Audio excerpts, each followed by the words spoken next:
La iglesia antes, durante y después del lockdown. Retos y desafíos. Bienvenidos una vez más a este espacio a Más que un café, siglo XXI, con el cántico del coquí y taza de café en mano. Hoy nos acompaña el doctor Pablo Jiménez, donde estaremos hablando sobre un tema pertinente e importante para nuestras vidas, para el ministerio, para la iglesia. Ciertamente, la iglesia, al transcurrir de la historia y de los años, siempre ha enfrentado diferentes crisis conforme a sus tiempos. Y hoy no es la excepción. Nosotros vivimos ante una emergencia que hemos llamado la pandemia COVID-19.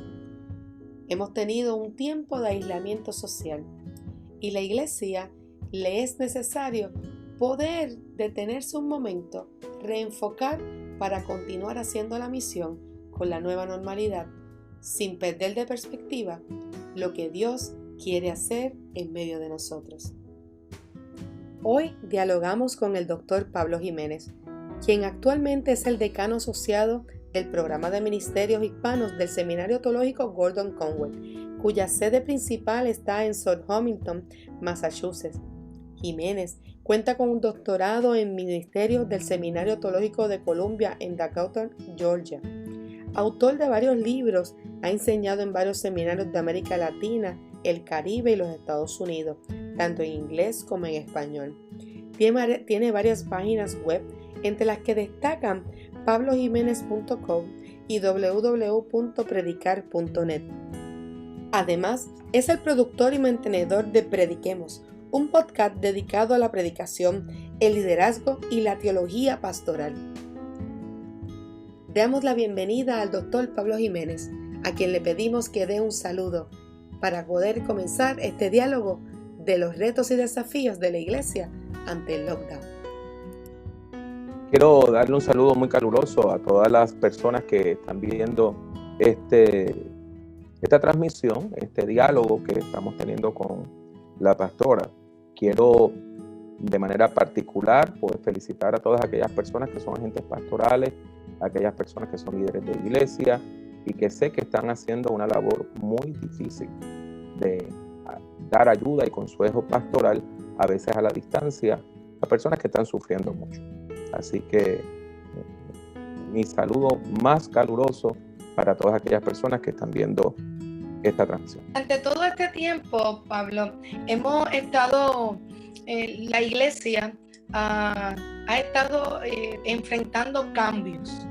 Desde los historias bíblicos, desde el tiempo bíblico, en el transcurrir del tiempo, siempre han estado enfrentando retos, desafíos, diferentes situaciones.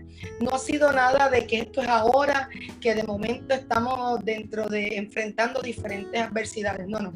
Desde el principio siempre ha tenido sus retos, siempre ha tenido sus momentos, siempre ha enfrentado sus crisis.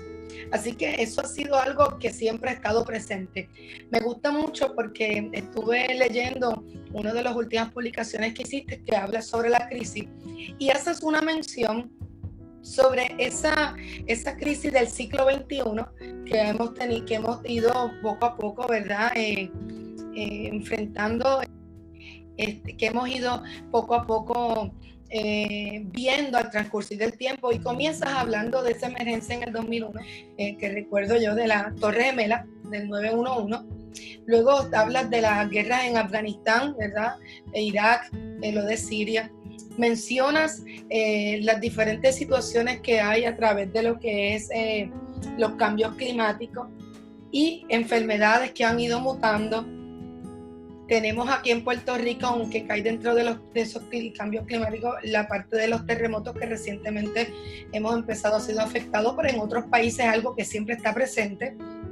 Y ahora el COVID, que no solamente es aquí, sino que está afectando a toda una humanidad completa. Ha hecho unos elementos diferentes, sin nosotros mencionar un poco más otros factores que también están dando crisis. Y si hablamos del entorno de Puerto Rico lleva 2 años, 3 años en constante cambio, de diferentes esferas, diferentes plataformas, y todas ellas de alguna manera u otra hacen algún tipo de cambio o generan o impulsan a la iglesia a enfrentar cada situación de diferentes lentes, ¿verdad? Y con las diferentes composiciones que tienen nuestras iglesias. Yo quiero que tú nos hables un poquito más y te profundices, porque vamos a estar hablando a todos los que se están conectando. Estamos hablando hoy de y la iglesia antes, durante, después, retos del lockdown, retos y desafíos. Y queremos empezar a recorrer un poco la historia de ese antes para poder empezar a trabajar lo que estamos viviendo ahora y poder hacer una mirada hacia el después y esos retos y desafíos que siguen estando presentes en nuestra vida. Doctor, háblenos un poquito más de eso. Bueno, el siglo XXI pues comenzó con los ataques a las Torres Gemelas y los ataques terroristas en Estados Unidos.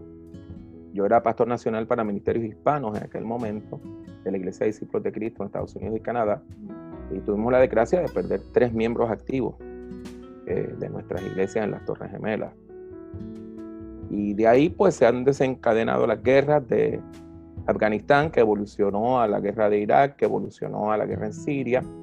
Ahí surgen los grupos de resistencia islámica, entre los cuales estaba ISIS, y todavía pues tenemos ese tipo de guerra que ya pues va a cumplir unos 18, 19 años.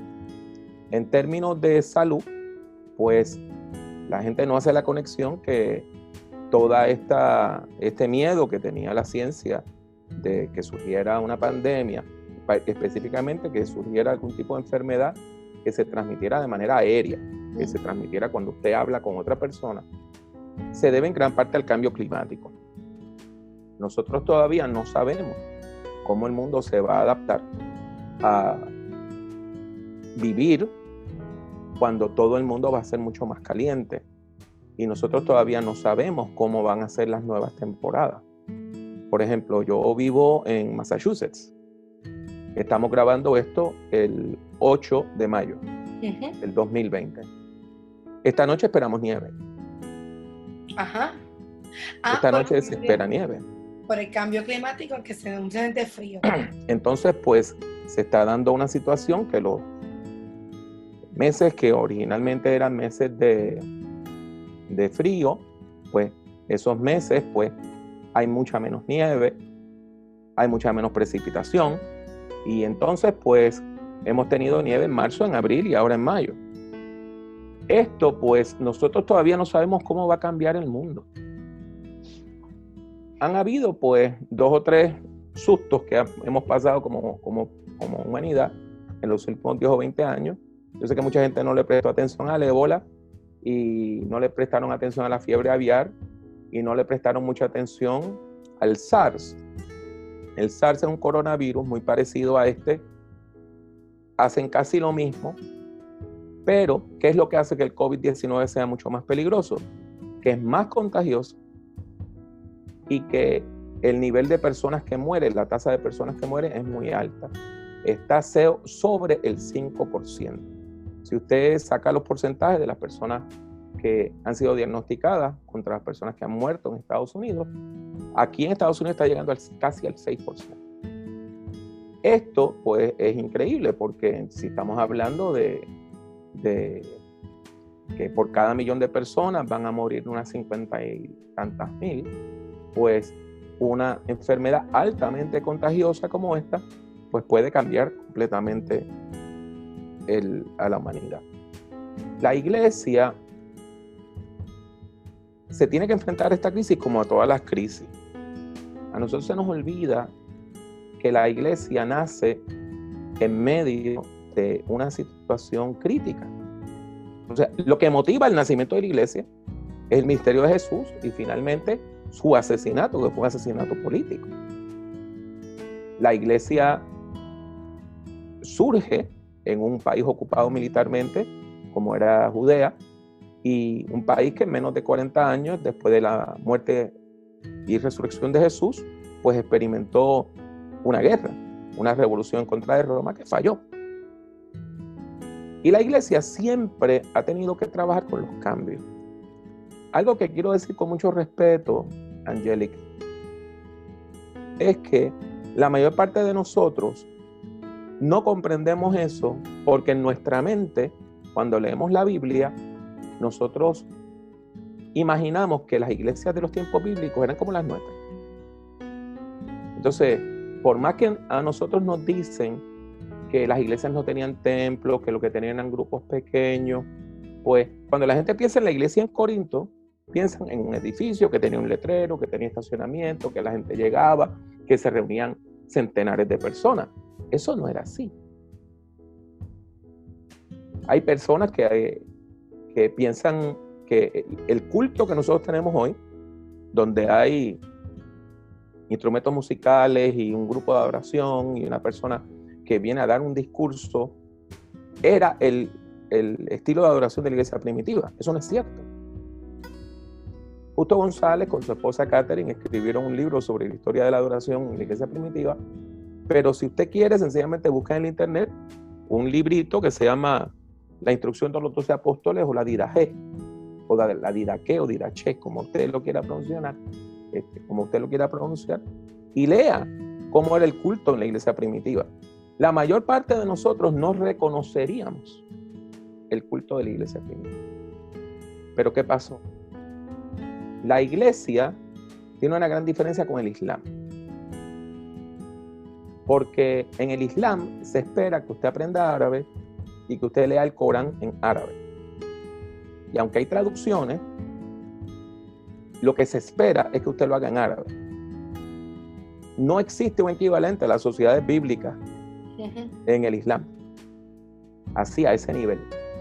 Sin embargo, usted encuentra que después de la muerte y resurrección de Jesús, cuando la iglesia oficialmente nace, el día de Pentecostés, el milagro es la traducción del evangelio a todos los idiomas, y al traducir se encarna en esa cultura. O sea, la diversidad cultural desde el día 1 ha sido parte de la iglesia. Y por eso la iglesia que se desarrolla en Egipto, que es la iglesia cóptica, es muy distinta a la iglesia católica romana, era distinta a la iglesia ortodoxa rusa, es muy distinta al pentecostalismo moderno. Y nosotros tenemos que comprender eso. La iglesia se fue adaptando. Se fue adaptando. Por ejemplo, en el Nuevo Testamento, ¿qué encontramos? 95% de las personas no sabían leer ni escribir. ¿Qué hacen los apóstoles? Escriben cartas para que la gente las lea en voz alta. En la Edad Media, la mayor parte de la gente no sabía escribir. Pero ya las iglesias entonces hacían frisos y ponían una serie de esculturas, y cuando la gente preguntaba, ¿qué es eso? Mira, esa es la historia de Adán y Eva, entonces te iban contando la Biblia. Tenemos entonces la invención de la imprenta, que implica una revolución en las comunicaciones. Ahora era posible que tú tuvieras una Biblia en tu casa, algo que era imposible antes, porque las Biblias se pasaban a mano y conseguir una Biblia era carísimo. Pues, ¿qué pasa? Mucha gente ha comparado el advenimiento del Internet con la revolución de la imprenta.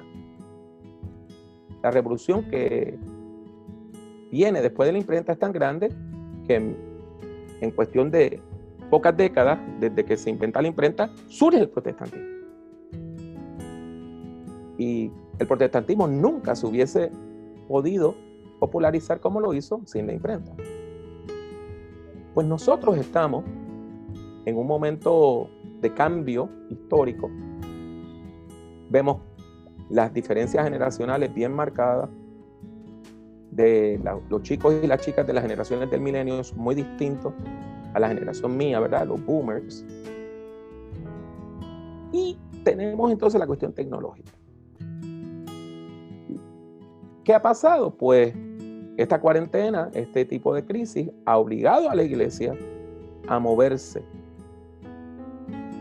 y ha obligado a la iglesia a vencer una resistencia que había al uso de la tecnología en la iglesia. Por lo tanto, para contestar tu pregunta y después la podemos elaborar. Yo entiendo que los cambios que están ocurriendo hoy vienen para quedarse. Que la persona que sencillamente lleva con su iglesia 8 semanas cerrada, esperando que cuando se abra, pues todo el mundo vuelva y todo vuelva a ser como era en enero, se va a llevar a una sorpresa. Que aquellas iglesias que tienen grupos celulares efectivos están creciendo durante la cuarentena. Y que aquellas iglesias que usen las redes y el internet de manera efectiva van a tener una demanda de continuar haciéndolo aún después que nos podamos volver a reunir. Es interesante, ¿verdad? Cómo esto ha llegado. Hace tiempo está. Y ya algunas personas en iglesias en Estados Unidos, en otros lugares, habían adoptado estos medios de comunicación para expandir sus cultos, para llegar, para reunirse, y lo que han hecho es simplemente montarse, ¿verdad? Y ir modificando y mejorando. Mientras tenemos una población que, así como se resistió con el televisor en un momento dado y con todos los medios, se resistió a las redes, pero ahora ha tenido que llegar ahí. Ha tenido que entrar y moldear, y como hablaba Yulisa ayer, Osorio, en el webinar que tenían con el seminario y la Interametro, el contenido se ha modificado, se ha tenido que hacer cambios, pero se ha seguido trabajando esa proclamación de lo que es llevar, ¿verdad?, esa palabra a que otros lleguen. A mí me interesa mucho porque leyendo un poco así en la literatura, uno va buscando, se topa en el tiempo. Hay algo que Charlie Swindoll habla en el libro del Despertando a la Iglesia, y él nos dice que, y yo creo que es una de las cosas que hemos ido enfrentando a la misma vez que avanzamos y tenemos más acceso a cosas, se nos encontramos en un mundo que es menos amistoso en la iglesia y que cada vez está más desconectado de la Biblia. ¿Qué usted nos puede abordar sobre eso, o tiene algún otro pensamiento diferente al respecto de eso? No, desgraciadamente, pues lo que él está diciendo es cierto. Ahora, claro está, hay que tener una cualificación. Esos años dorados que mucha gente está soñando con ellos nunca ocurrieron. O sea, nunca ha habido un momento donde el 100% de la gente estaba leyendo la Biblia en su casa. Yo antes, cuando vivía en Puerto Rico, escribía una columna para el Nuevo Día. Y recuerdo que una vez, hablando con mi hija menor, que mi hija menor tiene un humor increíble, yo le dije, eso fue hace tiempo, eso fue cuando los perros se amarraban con longaniza. Entonces, a ella, que nunca había escuchado la frase, le pareció ridículo que un perro lo amarraran con longaniza, ¿verdad? Y entonces ella me hizo una pregunta, y papi, ¿cuándo se amarraron los perros con longaniza? Y me hizo reflexionar y le dije, pues nunca. Entonces, ese es el problema. Nosotros a veces idealizamos el pasado y pensamos que ocurrieron cosas que nunca ocurrieron. La idea de que la gente conocía la Biblia, eso no es cierto. La mayor parte de la gente que llegaba a la iglesia no conocían la Biblia. ¿Qué es lo que conocían? Bueno, en América Latina habían recibido catecismo. Esa es la diferencia. No se conocían las historias bíblicas, pero habían conocido el catecismo. La mayor parte de las personas que se hicieron protestantes durante el tiempo del siglo XX en América Latina venían del catolicismo. La inmensa mayoría hizo primera comunión. Entonces, de cierta manera, aunque se hubiesen alejado de la iglesia, pues ya tenían conocimiento, sabían que había un Dios, Espíritu Santo, Jesús, una Trinidad, una Biblia que tiene autoridad, cielo, infierno, salvación, perdición, pecado, santidad. Entonces, cuando usted le está hablando, hay un lenguaje común. Si usted lo llevaba a las historias de Josué o lo llevaba a las historias de Daniel, estaban perdidos. Pero sí tenían una base religiosa. Eso se ha perdido. Eso se ha perdido. Y se ha perdido tan temprano como mi generación. Yo nazco en 1960, yo nunca fui católico. Yo nunca hice primera comunión. Yo nunca fui a catecismo, jamás. Y mi mamá pues me matriculó en un colegio cristiano porque ella estaba apartada, como decimos nosotros, pero yo no tenía iglesia. Yo llegué a la iglesia sin saber nada de las historias bíblicas. Yo no tenía idea de quién era Daniel, ni no tenía idea de quién era Nabucodonosor, ni siquiera podía pronunciar el nombre. En ese sentido, lo que está pasando es que se estima que en Estados Unidos 2 de cada 3 personas se están criando sin trasfondo religioso alguno. No son católicos, no son cristianos, no son evangélicos, no son musulmanes, no son budistas, no son nada. Lo que saben de Jesús es más o menos lo que se sabe de Buda, que era un líder religioso. Y aquellos que nunca han ido a una iglesia, nunca han abierto una Biblia, si conocen algo más de Jesús, porque vieron una película. Así que hay un desafío misionero. Ahora, si vamos a hablar en términos macro, pues sí, nadie esperaba que de manera tan rápida y estrepitosa Europa se convirtiera en un continente post-cristiano, donde menos del 10% de la población va a la iglesia. Canadá es un país post-cristiano. En Canadá, hace como 10 años, yo edité un libro del director de una de las asambleas bautistas en Canadá para una editorial donde yo trabajo como editor, claro. Y entonces, en aquel momento, o sea, al principio de los años 2000, los números eran que en las partes de habla inglesa, 10% de la población iba a la iglesia, 1 de cada 10. Y en la parte de habla francesa, 3 de cada 100. El 3% de la población. En Estados Unidos, pues, muchas personas piensan que hay un avivamiento, pero eso no es cierto. Cuando usted viene acá a Nueva Inglaterra, el área donde yo vivo, los estados que rodean a Massachusetts, el nivel de personas que van a la iglesia está debajo del 15%. Cuando usted va a Oregon y Washington State, el nivel de personas que van a la iglesia está debajo del 15%. Lo que pasa es que las iglesias que crecen en Estados Unidos son las iglesias étnico-raciales. Entonces, esa es la diferencia. Pero si usted ve la cantidad de personas anglo-europeas, ¿verdad? Pues ese grupo está mermando. Ese grupo está mermando apenas ya abajo del 30% de las personas anglo-europeas las que van a la iglesia. Y en los grupos donde usted consigue un porcentaje mucho más alto de personas de fe, pues entonces está la comunidad latina, la comunidad afroamericana, las comunidades asiáticas y la mayor parte de las iglesias de minoría, porque los grupos minoritarios, para los grupos minoritarios, la fe es muy importante. Y eso es una de las cosas que hace que la gente tenga tanto miedo. Hoy usted pasa por Estados Unidos y ve mezquitas,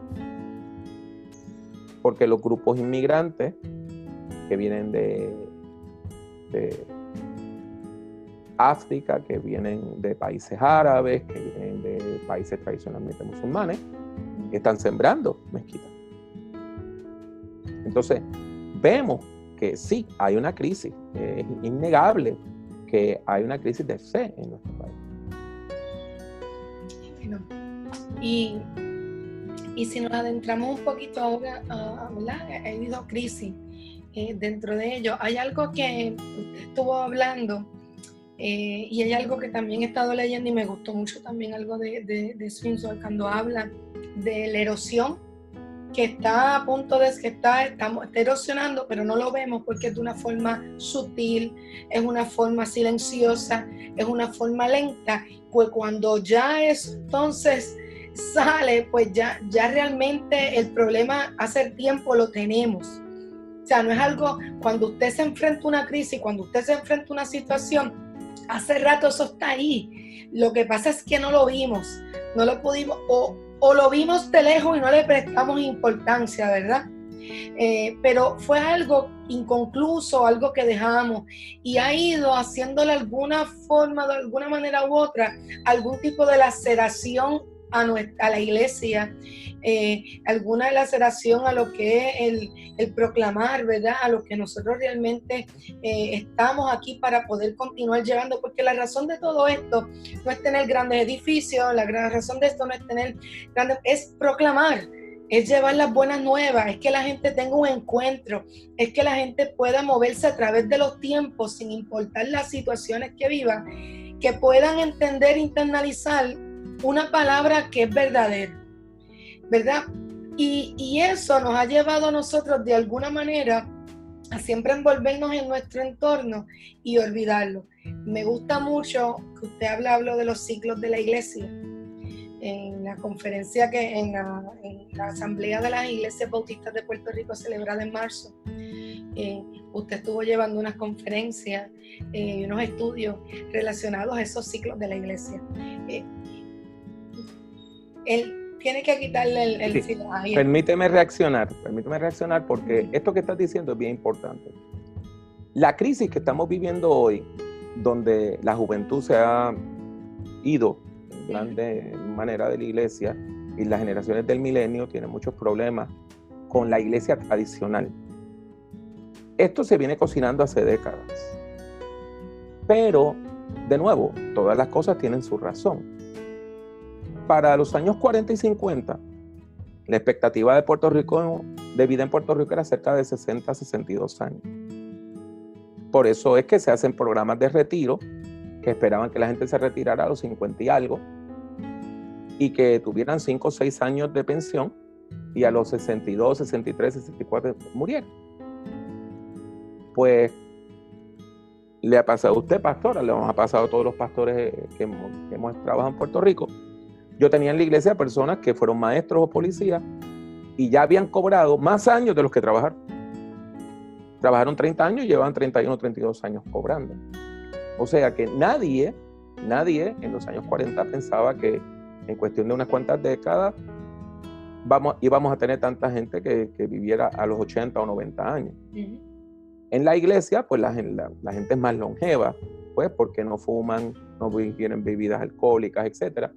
Y entonces ahí es que viene la guerra generacional. Y para mí, la guerra generacional es lo que está a la base de todo esto.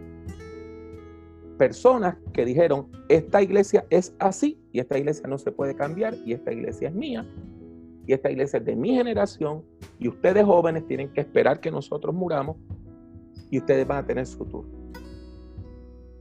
Y básicamente corrieron a los jóvenes de las iglesias. O para decirlo en puertorriqueño, los botaron de las iglesias. Esto para mí es lo que está a la base del problema. Cuando nosotros queremos tener una iglesia que nada más tenga un solo estilo de adoración, un solo estilo de predicación, que nada más tenga un solo foco, o sea, y que hagamos culto talla única, o para decirlo en puertorriqueño, one size fits all. Que hacemos un solo culto el domingo y mágicamente pensamos que ese culto le va a ministrar a todo el mundo desde los 4 años hasta los 90 años. Eso es ridículo. Pero entonces, cuando tú dices, vamos a hacer cultos para jóvenes, vamos a hacer iglesia infantil, vamos a tener un culto tradicional, vamos a tener un culto contemporáneo, pues siempre viene alguien y dice, usted está dividiendo la iglesia. No estamos dividiendo nada. Estamos multiplicando el impacto de la iglesia. ¿Qué pasa? La bendición que ha traído para la iglesia, no solamente en Puerto Rico, en el mundo, el COVID-19, es que personas que se hubiesen resistido al cambio, ahora lo tienen que abrazar, obligatoriamente.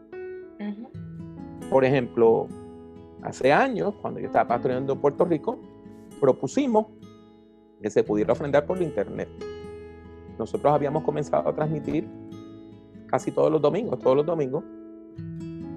desde el 2012. Y teníamos una demanda de gente pidiendo ofrendar por internet. Cuando se llegó a la mesa directiva de la iglesia, la mesa directiva reaccionó como si nosotros estuviéramos proponiendo algo pecaminoso. Pues, ¿qué pasa? tengo amistades que todavía tienen ese tipo de visión, y tengo un amigo que trabaja en un ministerio que ayuda a las iglesias a trabajar con finanzas. Finalmente, después de 4 semanas que esas iglesias no recibieron un solo centavo de ofrenda, llamaron al ministerio, se conectaron, y en cuestión de 3 días, las 8 iglesias ya habían tenido ingresos. Entonces, ahora que la gente está viendo que se pueden hacer estudios bíblicos cibernéticos, que usted puede predicar de manera cibernética, que nosotros podemos aún ofrendar de manera cibernética, el eliminar eso va a ser muy difícil. Ahora bien, Angélica, lo que va a pasar, lo que ya está pasando, es que de momento tú estás viendo una congregación que tú nunca veías antes. Hay personas que me están diciendo que los domingos ven 3 cultos distintos de 3 iglesias distintas. He visto productos de una calidad fenomenal. Y he visto personas que están tratando de predicar por internet que pues lo que da es pena.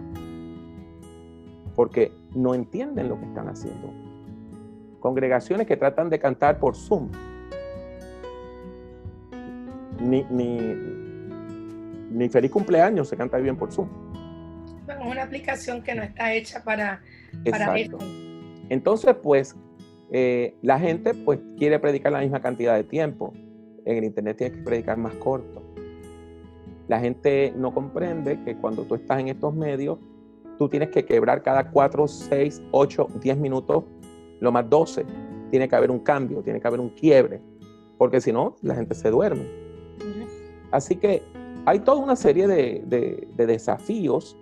Claro está el desafío técnico, pero el hecho es que hoy la inmensa mayoría de la gente tiene un teléfono inteligente, y la inmensa mayoría de la gente puede acceder a un culto, ya sea por Facebook Live o por YouTube o por otra plataforma. Así que yo creo que esos cambios han venido para quedarse. Con respecto a lo que dice del ciclo vital de la iglesia, voy a compartir aquí mi pantalla con las personas que tan amablemente nos están viendo. Entonces, el ciclo de la vida congregacional se refiere a las 10 etapas en la vida de una iglesia. Una iglesia se concibe, ¿verdad? Una persona piensa, oye, ¿por qué no ponemos una iglesia allí? Esa es la primera etapa. Y la última etapa es cuando dijimos, bueno, esta iglesia ya cerró, ya nadie viene a la iglesia, o vienen 4, 5, 6 personas, y vamos a cerrar. De aquí a acá, ¿verdad? Ocurren estas 10 etapas, ¿verdad? Gestación, nacimiento, niñez, adolescencia, adultez, madurez, envejecimiento, retiro, ancianidad y cierre. Nota que aquí hay 4 cuadrantes. Tienes aquí la iglesia nueva, la iglesia saludable, la iglesia en deterioro y la iglesia que ya está agonizando. Pues, como les dije, gestación es, vamos a poner una iglesia allí. Nacimiento es que se empiezan a reunir. Niñez es que ya la iglesia tiene un local, la iglesia tiene un horario, los domingos hay un culto regular, por lo regular hay un culto también en la semana. Y si la persona está trabajando efectivamente, ya hay grupos pequeños. En la adolescencia y la adultez es el tiempo precioso de la iglesia. Hay armonía, crecimiento, hay pasión, hay evangelización, se está cumpliendo la misión. Y entonces llega a un momento de adultez, donde la iglesia está haciendo una labor excelente. ¿Qué pasa? Si uno se queda complacido y piensa que ya llegó, la iglesia pasa una etapa de madurez, donde mira, todavía está al tope, está muy fuerte, pero se empieza a ver un poco de deterioro. Y el deterioro por lo regular tiene que ver con la visión y la misión. La iglesia pierde la pasión misionera y la gente empieza a preocuparse más por los nuestros, porque este es de aquí, aquel no es de aquí, ¿qué hace esa gente aquí? Esa persona no vive en el barrio, porque esa persona viene en mi iglesia. Entonces, la gente se olvida que la iglesia está para sumar y no para restar. Y entonces, si usted no ataja esto, haciendo un proceso de revitalización aquí, lanzando una nueva visión, la iglesia se va a deteriorar. Si cuando usted llega aquí, usted empieza un nuevo proceso de visión, empieza a crecer otra vez la iglesia. No se deteriora. Pero cuando la iglesia olvida la visión y la misión, tenemos entonces que de la madurez se pasa al envejecimiento. Y la iglesia empieza a deteriorarse, la calidad empieza a deteriorarse, la gente empieza a aceptar la mediocridad. Ponen una persona que no sabe tocar guitarra, ponen una persona que no sabe tocar bien el piano, pero tocar el piano, una persona que canta desafinado la ponen a cantar. Entonces, usted ve el deterioro en el templo está a veces sucio, a veces necesita pintura, alguien del barrio hace un graffiti en una pared y nadie lo pinta. Entonces, si usted no para esto aquí, con un proceso de revitalización, va a caer en la etapa de la agonía. O sea, este cuadrante, la iglesia, etapa 6 y 7, es el tiempo para lanzar procesos de revitalización. Y si usted no lo hace a tiempo, ¿qué va a pasar? La iglesia empieza a morir. Cuando llega el retiro, pues el trabajo de la iglesia se deteriora mucho y se empieza a ir toda la gente que tiene hijos pequeños, todas las familias que tienen hijos hasta universitarios, y terminamos con una iglesia de ancianos y ancianas que están pensando que todo tiempo pasado fue mejor. Y si no ocurre algo milagroso, esa iglesia va a cerrar. Es importante, ¿verdad?, que nosotros entendamos estas cosas. Aquellos de ustedes que quieran conocer más de esto, este es el tipo de conferencia que nosotros damos en el programa de Ministerios Hispanos, específicamente en nuestro programa doctoral. Así que yo creo que es crucial que la gente comprenda lo que es el ciclo de la vida congregacional, que vean dónde están y que recuperen la pasión misionera. La iglesia está para hablar de Cristo y que gente llegue aquí a la iglesia. El comentario más ridículo que podemos hacer es: ¿qué hace esa persona aquí? Porque buscando de Cristo igual que tú. Ah, pero él no vive en el barrio. ¿Y desde cuándo la Biblia dice que nada más la gente del barrio puede venir al templo? O sea, nosotros tenemos que abrazar la diversidad de la iglesia. ¿Y cómo lo vamos a hacer? Pues mire, en grupos pequeños. Ese es el modelo apostólico. Y yo pues les repito y les recalco, la iglesia que tenga un ministerio celular de grupos pequeños efectivos están creciendo ahorita. En este momento están creciendo. Las iglesias que no los tienen se van a llevar una gran sorpresa cuando reabran, y mucha de la gente que antes asistía a la iglesia no van a venir, no se van a conectar. Ay, gracias, ¿verdad?, por eso. Y es cierto, fíjate que cuando llegaste a ese último ciclo, es interesante porque mi pregunta ha sido en este tiempo: ¿y qué estará pasando con estas iglesias? Porque de por sí no podían sostenerse. Yo creo que para algunos ha sido una oportunidad. Y yo creo que este tiempo de la iglesia en el lockdown es un empujoncito que nos están dando. Y si nosotros no nos montamos en ella, en la ola, y cogemos pon con ella, ¿verdad?, no nos vamos a poder impulsar para pensarlo otra vez, ver cómo volvemos al ciclo y volvemos a rehabilitarnos, ¿verdad?, rehabilitando para poder continuar con la labor por la que estamos.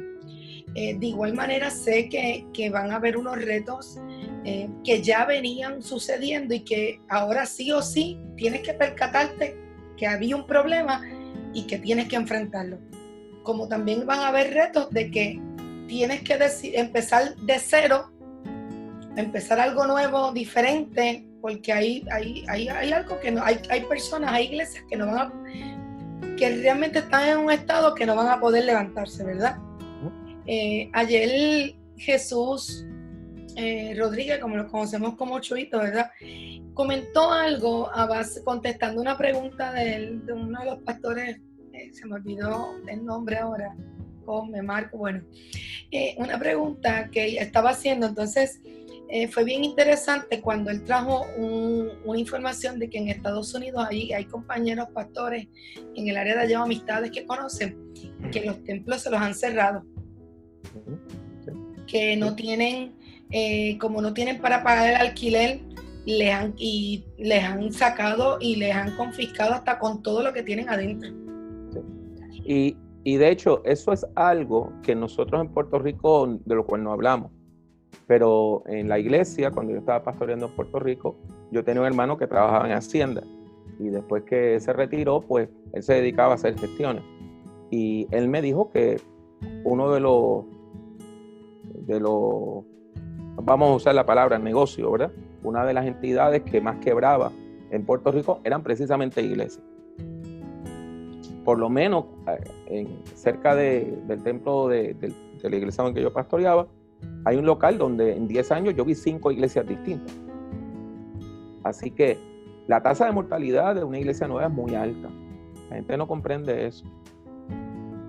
George Bullard, que es un experto en el crecimiento, donde uno de los es amigo y de quien yo aprendí esto del ciclo de la vida congregacional, él dice que para tú tener una iglesia nueva, saludable, en 10 años, hoy tienes que sembrar 10.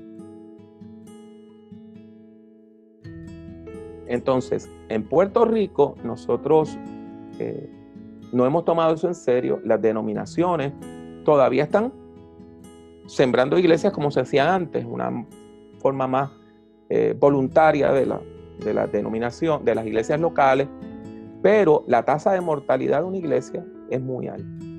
Nosotros, los discípulos de Cristo, tuvimos un caso de una iglesia que fue misión, llegó a ser iglesia y esa iglesia desapareció, volvió a ser misión, menos de un año después de ser aceptada como iglesia, porque hubo una situación de enfermedad, se fue la pastora organizadora y la iglesia se cayó. Esto es una realidad. Nosotros estamos enfrentando problemas económicos enormes. Ahora, te voy a decir esto, Angélica. Un amigo, hace 6 meses, nada más, finalmente se convenció de que tenía que ofrecer alguna manera de que la gente ofrendara electrónicamente. En marzo, su iglesia recogió más dinero que en enero. Cerrada. Interesante. Entonces, si nosotros no nos preparamos para esto, pues ¿qué va a pasar? Pues nosotros no vamos a poder trabajar. Entonces, una cosita más y después quiero pasar a otro tema. Cuando yo llego a dirigir el programa hispano del Seminario Teológico Gordon Conwell, nosotros no ofrecíamos clases en línea. Los experimentos que se habían hecho no habían sido exitosos. Este año, cuando vino la cuarentena, a principios de marzo, yo tenía 3 cursos todavía que no se habían dado. Yo no tuve que cancelar ninguno. Porque todos eran híbridos ya. Entonces lo que hicimos fue que los pasamos de híbrido a completamente en línea. Así que si tú no te has estado preparando para lo que viene, claro, hasta lo que viene te va a devastar. Entonces, un tema que quiero tocar antes de que terminemos es que todas las personas que son mis amigas, mis amigos en el ministerio, me dicen lo mismo. En México, en Venezuela, de Puerto Rico, de Honduras. Y es que quienes están demandando más de su tiempo son personas que no son miembros firmes ni fieles de la iglesia, sino son personas que están relacionadas con la iglesia, pero que siempre se habían mantenido al borde, a la periferia. Pues usando las categorías que yo le enseño a mis estudiantes para analizar iglesia, pues a eso yo le llamo la muchedumbre. La congregación es la gente que asiste a la iglesia y ese grupo se divide en 6 grupos, o sea, pero algo complejo. Pues vamos a suponer que tú tienes 100 personas en tu iglesia. Pues por lo regular, el doble de las personas que asisten a tu iglesia, hay un grupo que equivale al doble de esas personas que asisten a tu iglesia, que de alguna manera están relacionados con la iglesia, pero no asisten regularmente, no ofrendan, no son personas que han sido debidamente discipuladas, pero que dicen que esa es mi iglesia, porque quizá mi abuela iba ahí, o quizá mi cuñada va ahí, etc. Pues, ¿qué pasa? En tiempos de crisis, como lo del huracán María, como este tiempo de la cuarentena, la gente de fe, que han sido bien discipulados, eso no dan problemas, porque todos los días leen la Biblia, todos los días oran, llaman por teléfono y oran por otras personas. Se ponen tristes, claro, pero tienen recursos espirituales. Pueden ayunar, pueden orar. El problema es con esa gente que no están debidamente discipuladas, que no tienen la fe y no tienen las herramientas espirituales. Entonces, ¿qué me dice un pastor? 8 de cada 10 horas de mi ministerio ahora son para dedicarle a la muchedumbre. Estoy hablando con Pedro Pablo Suárez, obispo de la Iglesia de Dios de la Profecía, y me dice que después que se comiencen a reunir la iglesia en Venezuela, el pastorea, va a tener que abrir un tercer culto, porque todos los grupos pequeños han crecido. ¿Y quiénes están llegando? La gente de la muchedumbre, la gente de la periferia, la gente que veían la iglesia donde el sitio donde oran por mí, no donde el sitio donde yo aprendí a orar, donde me hablan de la Biblia, no donde yo leo la Biblia. Entonces, es crucial que todas las iglesias desarrollen programas de discipulado para esa gente. Vamos a agarrarlos ahora que se están acercando al Señor y vamos a discipularlos. Las denominaciones en Puerto Rico siguen un patrón bien extraño. Antes de escribir manuales de discipulado, escriben manuales sobre la historia de la denominación. Y es cierto, pues hay que estudiar la historia de la denominación.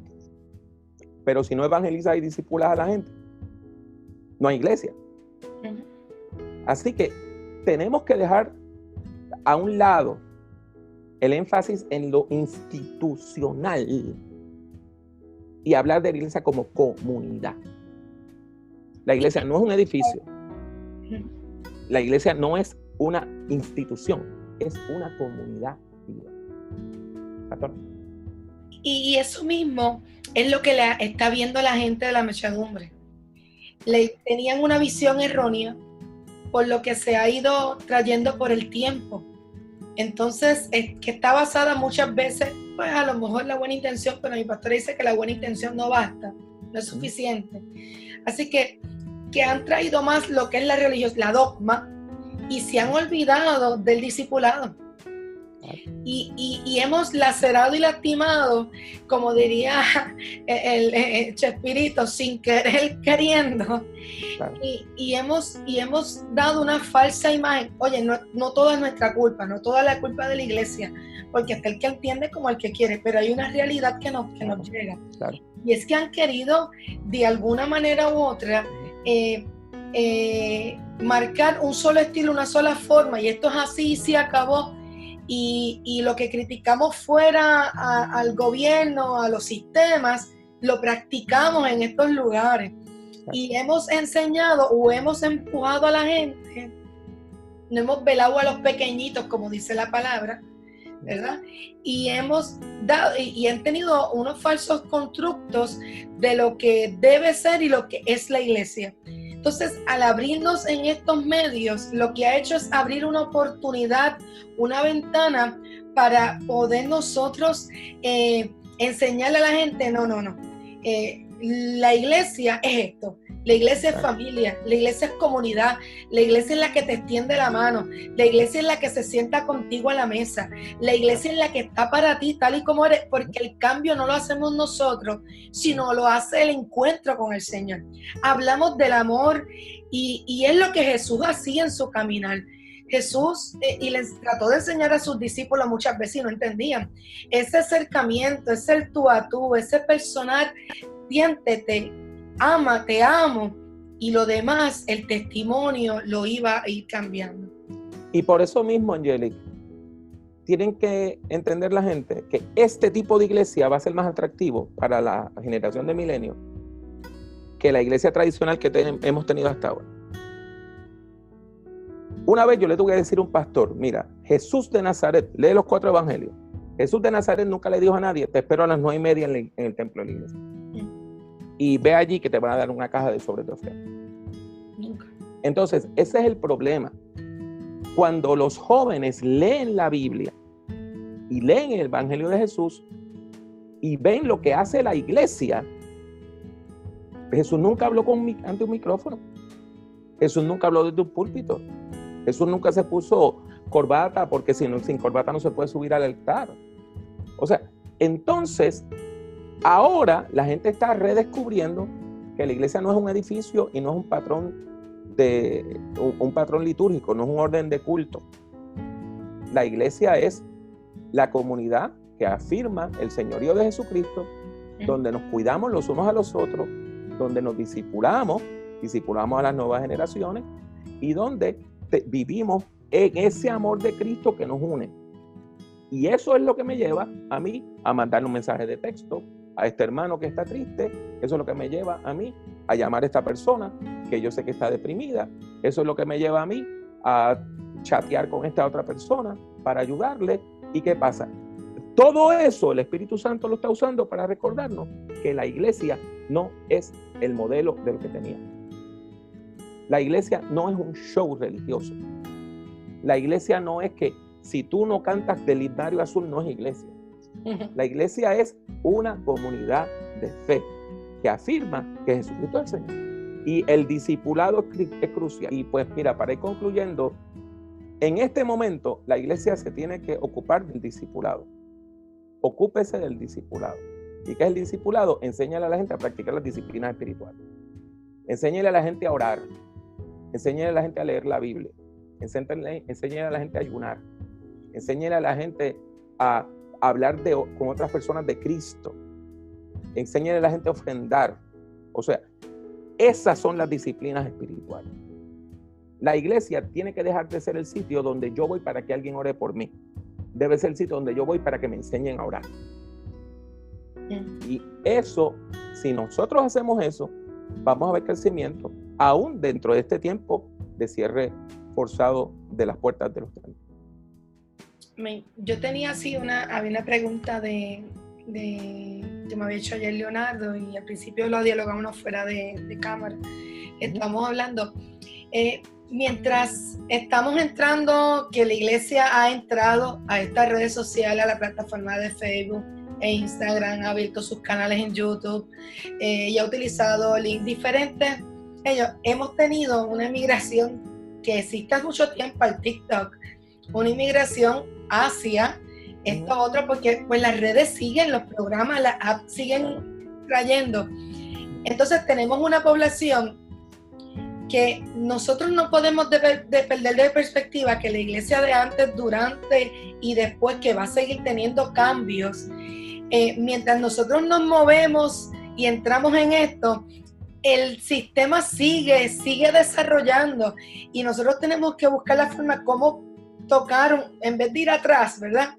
Cómo nosotros activamos para ir adelante, pero tenemos una población que está migrando, que son niños, que son adolescentes, ¿verdad? Y están entrando al TikTok.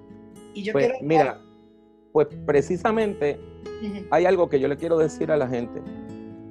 Muchos pastores me dicen, Facebook ha sido una bendición, estoy predicando en Facebook. Facebook no es la solución. Facebook no es la solución, es un resuelve, como decimos en Puerto Rico. Muy bien. Hay un amigo que está desarrollando plataformas para iglesias.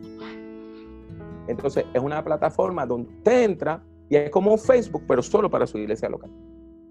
Y tiene streaming, y tiene Zoom, y tiene chateo, pero no es un espacio donde hay millones y millones y millones de personas. Es para su iglesia local. Muy bien. Así que es un buen paso entrar a Facebook, es un buen paso entrar a YouTube, es un buen paso todo esto, pero no es la solución. Y como TikTok, que básicamente está resucitando, porque eso era una aplicación que surgió hace unos años y había caído en desuso, pues van a seguir surgiendo aplicaciones. Van a seguir surgiendo aplicaciones. Entonces, la iglesia no se puede deslumbrar con lo nuevo. la iglesia tiene que entender, todo esto son herramientas, no son más que herramientas para hacer lo que nosotros hacemos, que es proclamar el señorío de Jesucristo, llamar a la gente a la fe, discipularla y consolidarla, y después ofrecerle cuidado a todos. Bueno, le damos gracias al doctor Pablo Jiménez por el tiempo que nos ha regalado de poder estar nosotros aquí con ustedes hablando sobre la iglesia antes, durante y después del lockdown, retos y desafíos. Esperemos que haya sido de mucha bendición y que usted pueda tomar para poder seguir accionando y cumplir con la hermosa, el privilegio que nosotros tenemos, encomienda de proclamar las buenas nuevas a todo el mundo. Así que vamos a despedirnos con una oración. Doctor, despídanos con una oración. Dios les bendiga, Dios les guarde. Un beso y un abrazo, y nos seguiremos comunicando aquí por las plataformas desde la Primera Iglesia Bautista de Guayama o desde mi página personal. Dios les bendiga. Bendito Dios y Padre Celestial, gracias te damos por tu presencia en nuestra vida. Gracias te damos, Padre amante, por el privilegio que tenemos de saber que tú eres Dios, Señor y Salvador, y nos amas. Yo te pido tu bendición, Padre amante, sobre todas y cada una de las personas que vean esta grabación, ya sea de manera viva o diferida. Y sobre todo, yo te pido que tú bendigas a nuestro país y lo sanes, y que tú permitas que la iglesia sea un instrumento efectivo para la transformación de Puerto Rico, en el nombre de Jesús. Amén. Amén. Dios les bendiga. Esto ha sido Más que un café, siglo XXI, con el Cántico del Coquí y taza de café en mano. Si te gustó, no olvides compartir con tus amigos.